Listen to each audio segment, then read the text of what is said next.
నుండి TRS party అభ్యర్థిగా ముఠా పద్మావతి గారితో ఇప్పుడే నామినేషన్ పార్టీ నాయకులందరూ వేయడం జరిగింది.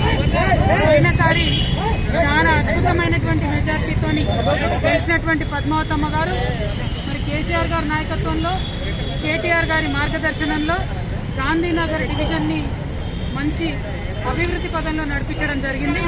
మళ్ళీ ఒకసారి ప్రజల ముందుకు వెళ్ళి వారి ఆశీర్వాదాన్ని కోరబోతా ఉన్నాము. ఇవాళ మీ అందరికీ తెలుసు, హైదరాబాద్ నగరంలో 67,000 కోట్లతోని గత 6 సంవత్సరాలుగా అభివృద్ధిని చేస్తున్నటువంటి పార్టీ టీఆర్ఎస్ పార్టీ. కరోనా వచ్చినా, వరదలు వచ్చినా ముందుండి ప్రజలకు సేవ చేసినటువంటి నాయకులు పార్టీ టీఆర్ఎస్ పార్టీ.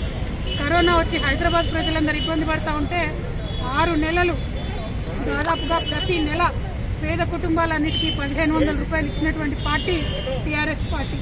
మరి పెద్ద పెద్ద మాటలు చెప్పేటటువంటి జాతీయ పార్టీలు ఏవి కూడా భారతీయ జనతా పార్టీ కరోనా వచ్చినటువంటి హైదరాబాద్ పేద ప్రజలకు ఒక చిన్న నయా పైసా కూడా ఇచ్చినటువంటి దాఖలా లేదు. అంతేకాదు 100 ఏళ్లలో ఒకసారి కొట్టేటటువంటి వాన మన హైదరాబాద్ నగరాన్ని ముంచెత్తితే ఒక్క రూపాయి కూడా హైదరాబాద్ నగర ప్రజలకు ఇవ్వనటువంటి పార్టీ బీజేపీ పార్టీ.